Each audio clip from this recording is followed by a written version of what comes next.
ব্যবসা করা সুন্নত। যারা ঘরে বসে ইনকাম করতে চান তাদের জন্য গুরুত্বপূর্ণ টিপস নিয়ে ব্যবসার আইডিয়া নিয়ে চলে আসলাম। ভিডিওটা পুরোটা দেখলে ইনশাল্লাহ আপনাদের কাজে লাগবে। মূল্যবান কিছু কথা শেয়ার করব, আপনারা স্কিপ না করে বিস্তারিত জানার জন্য ভিডিওটা মনোযোগ দিয়ে দেখবেন। হ্যালো এভরিওয়ান, আসসালামু আলাইকুম। আশা করি সবাই আল্লাহর রহমতে ভালো আছেন। যে যেখান থেকে দেখতেছেন আমার ভিডিওটা, আপনাদেরকে অসংখ্য ধন্যবাদ। আমি প্রথমেই বললাম গুরুত্বপূর্ণ সেলাই টিপস আর ব্যবসায়িক আইডিয়া নিয়ে আপনাদের এই ভিডিওটা। আর কাটিং সাথে আছে কাটিং। তো আপনারা যদি মনোযোগ দিয়ে আমার এই কাটিং আর বিস্তারিত কথাগুলো শুনেন, আশা করি আপনাদের মূল্যবান কথাগুলো শুনলে আপনাদের উপকারে আসবে। আপনি যখন একটা বেবি ফ্রক আর কোনো কিছু কাটিং করবেন, তাহলে একটু মনোযোগ দিয়ে কাটিং করবেন। যদি কাটিংয়ের মধ্যে আপনি ভুল ত্রুটি করে ফেলেন, তাহলে অবশ্যই আপনার সেলাইও ঠিক হবে না। তাই আমি আপনাদেরকে বলবো, যারা নতুন সেলাই কাজ শিখতেছেন আর শিখবেন মনে মনে চিন্তা করতেছেন, তাদেরকেই বলবো আমি একটু ধৈর্য সহকারে ভিডিওটা দেখলে আপনারা বুঝতে পারবেন। আমি প্রথমে কাটিং করার সময় একটু মনোযোগ দিয়ে আপনি কাটিং করবেন। তো একটু যদি বড় করে কাটিং করেন সাইজের চেয়ে, তাহলে আপনি কাটার সময় একটু এক সাইজ বড় করে কাটবেন। কারণ যদি সমস্যা হয় তাহলে আপনি ঠিক করে দিতে পারবেন। এটা একটু বাড়তি কাপড় রাখলে আপনার তো কোনো সমস্যা হচ্ছে না। এটা হচ্ছে কাস্টমারের উপকারী হবে। কাটিং করার জন্য আরও অনেক ধরনের টিপস আছে। আমি প্রথমেই বলবো, আপনি যখন যে কাপড়টি নেবেন একটু আয়রন করে নেবেন কাটিং করার জন্য। তা একদম সহজ ফিনিশিংভাবে আয়রন করা যায়। মাপঝোপ ঠিক থাকে, 2 পাট হোক 4 পাট হোক। আর বুকের অংশ যদি আপনি যেই দিকে চিহ্ন করে দেন, তাহলে আর একটু আপনি সহজে হবে। গলার মধ্যে চিহ্ন করে দিলে আপনি একদম সহজে বুঝতে পারবেন কোথায় থেকে আপনি কীভাবে সেলাই করবেন। কাটার সময় আপনি মনোযোগ দিয়ে কাটলে, চিহ্ন করে করে যদি কাটেন, আপনার দিকে সেলাই করার সময় একদম সহজ হয়ে যাবে। আর যদি যে ফ্রকটি কাটবেন আর সেই ফ্রকটি লম্বার যদি 1 ইঞ্চি যদি বাড়তি রাখেন, তাহলে সেই ফ্রকের লম্বা ঠিক থাকবে। বেবি ফ্রক যদি কাটিং করার সময় আপনি যদি ঘেরটা যদি বড় করে নেন, তাহলে বাচ্চারা হাঁটাহাঁটি খেলাধুলা করার জন্য অনেক পারফেক্ট মনে করবেন।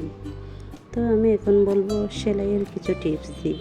সেলাই করার সময় আপনাকে একটু টেনে টেনে স্টেপ বাই স্টেপ চাপ দিয়ে এগুলা সেলাই করতে হবে স্লোলি। সেলাই করার পর যদি আপনি ওভারলক দিতে পারেন, তাহলে আপনার কাপড়গুলো একদম দোকানের মতো দেখাবেন, প্রফেশনাল দেখাবে।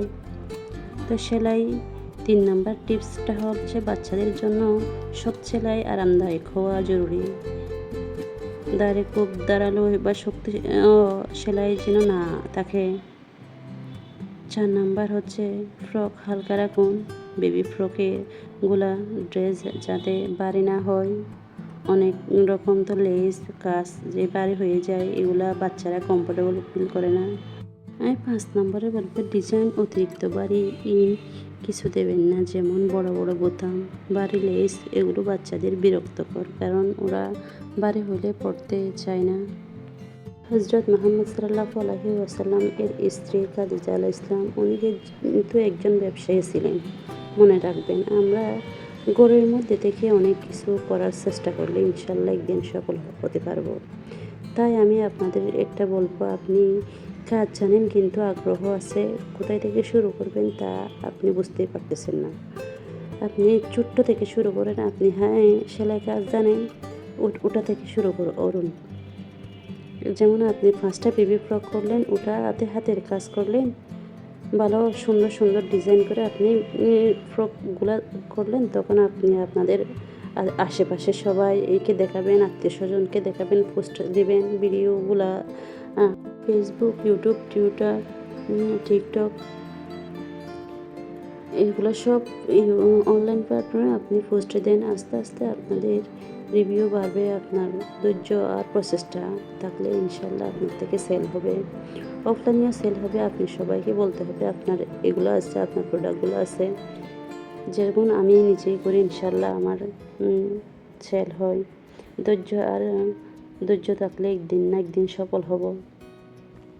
2 নম্বরে বলবো আমি হাতের কাজ নিয়ে। যারা হাতের কাজ একদম পারদর্শী, আপনি নকশিকাঁথা নিয়ে শুরু করুন। মেয়েরা নকশিকাঁথা, বেবি ফ্রকে হাতে কাজ করে আপনি নিজে করেন আর অন্যকে দিয়ে করান, আঁকতে জানেন ভালো, এগুলো নিয়ে আপনি শুরু করতে পারেন। ওটাই বললাম, আপনি অনলাইনে আর আপনার আশেপাশে সবাইকে বলুন আপনি এই কাজটা করতেছেন। এটা হচ্ছে আপনার পরিচিতি। আরেকটা বলবো আমি, মেয়েদের জন্য ব্লক বাটিক, হ্যান্ড প্রিন্ট, এগুলো হচ্ছে। অবশেষে আমি আজকে বলবো, আমার ভিডিওটা যদি আপনাদের কোনো কারণে যদি ভালো লাগে তাহলে আমাকে একটা লাইক আর কমেন্ট রেখে যাবেন, আর সাবস্ক্রাইব করতে ভুলবেন না। আশা করি